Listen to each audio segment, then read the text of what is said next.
शेखावाटी से हमारे सैनिक सम्मान यात्रा में आए हुए सभी सैनिकों का हिंडौन सिटी के सभी सैनिकों द्वारा भव्य स्वागत।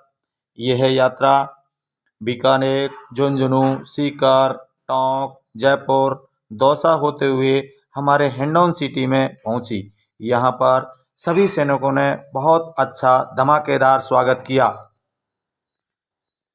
यह प्रोग्राम हमारे रिलायंस स्वागत पेट्रोल समारोह पंप के में पीछे भुट्टो हाउस उपस्थित पर कैप्टन लाखन साहब, कैप्टन प्रताप साहब, भुट्टो साहब, राजेंद्र साहब, कैप्टन घनश्याम साहब, सुबेदार प्रहलाद साहब, सुबेदार सुग्रीम साहब, गुरमीत बाबूजी, जनक साहब, हंसा साहब, रेख सिंह साहब, इन सभी ने यात्रियों का स्वागत किया, सम्मान बढ़ाया और बहुत अच्छा स्वागत किया। धन्यवाद। हमारे बीच चंद्र प्रकाश कोहली भी हाजिर हुए। इन्होंने हमारे यात्रियों का सम्मान बढ़ाया।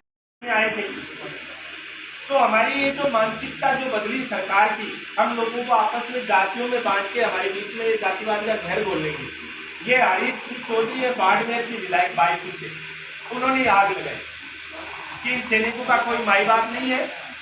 अब शुरू से इनकी आजकल बनती नहीं आरोपी को मुद्दे को लेके, और इनमें लीडरशिप है नहीं। मैं आपको एक बात कहना चाहता हूँ कि हमारा अगर एक सूबेदार मेजर किसी ट्रेनिंग सेंटर में 5,000, 7,000, 10,000 लोगों को कमांड कर सकता है, तो मेरी ये डिमांड है कि सैनिक कल्याण का अध्यक्ष भी हमारा सूबेदार मेजर ऑनरी कप्तान होना चाहिए। बहुत बढ़िया। जागीर नहीं कि वो 60 साल पहले फौज में हमारा खून पिए और आज आपके सोल्जर बोर्ड में आके आपका भी खून पिए। आपको रूम भी ले रहे हैं सोल्जर बोर्ड में तो सारा 50 नकरे करता है, लेकिन अगर वहाँ हमारा सूबेदार मेजर बैठा होगा तो हमें वो सपोर्ट करेगा। आप फोन करोगे तो आपके लिए रूम अलॉट कर देगा, क्योंकि वो आपके जाति से आता है, आपके सैनिक समाज से आता है। तो ये बातें हम सब लेके 21 से लेके 27 तक चल रहे हैं। उस हरीश चौधरी को हमने बोल दिया कि हमें जीत मिले या हार मिले, लेकिन हम सैनिक हैं और जिस मोर्चे में हमारी निगाह हो जाती है, या तो हम शहीद हो जाते हैं या उस मोर्चे को खड़े करते हैं।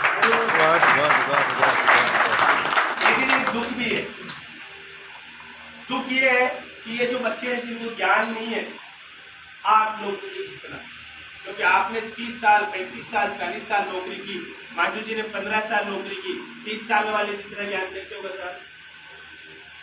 दादी बनने के बाद तो पोते का पता लग जाता है, लेकिन आज जो बहू आई है उसको क्या पता दादी बनने में कितने पैसे होते हैं? वो तो सोच के मैंने लाल पैदा किया है, मेरे तरह तो कर ही नहीं सकती। लेकिन उस दादी से पूछो जिसने लगभग जीवन के 7 दस सकती है। तो आप लोगों के जितना अनुभव हमें नहीं है, फिर भी हमने एक मुहिम बनाई कि चलो इस लड़ाई में हम आगे होते हैं। हम अपने बुजुर्गों के घर घर जाके, उनके जिले में जाके, उनकी तहसील में जाके आशीर्वाद देंगे। और सितंबर महीने में, अक्टूबर के अंदर 10 अक्टूबर को आचार संहिता लग रही है।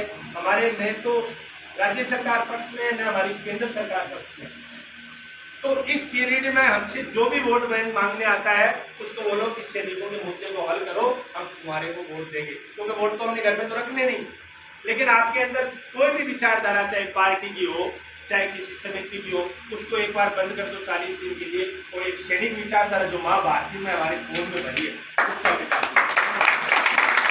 जब तक लड़ोगे नहीं तब तक कुछ भी नहीं मिलेगा साहब। ओआरओपी में हमें क्या मिला है आप सबको पता है।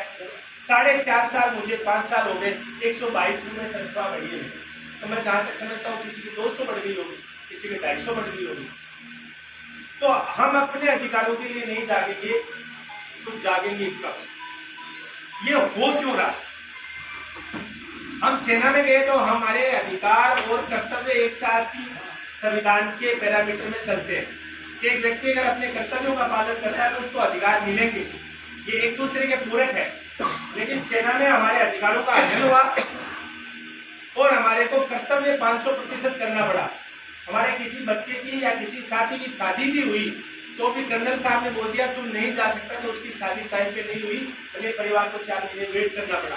किसी के पापा की अर्थी सजी पड़ी है, वो बोलता है मुझे जाना है, तो सीओ साहब ने या स्टूडेंट ने ये कह के रोक दिया कि एडम चल रहा है, सीएम चल रही है, तेरे बाप को परिवार वाले संभालेंगे, तू नहीं जा सकता। और हमारा वो सैनिक ढूंढ के आंसू कीजिए सेना की नौकरी करता है।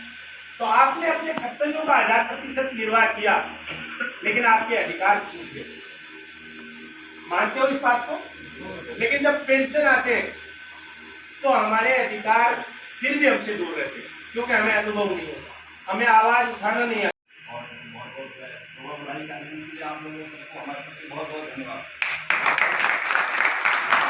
इसी तरह से जब भी हमें आवश्यकता पड़ती है तो आप लोग से निवेदन है, इसी तरह से संगठन पर उपस्थित होते रहे। भारत माता की जय, भारत माता की जय, सैनिक एकता जिंदाबाद।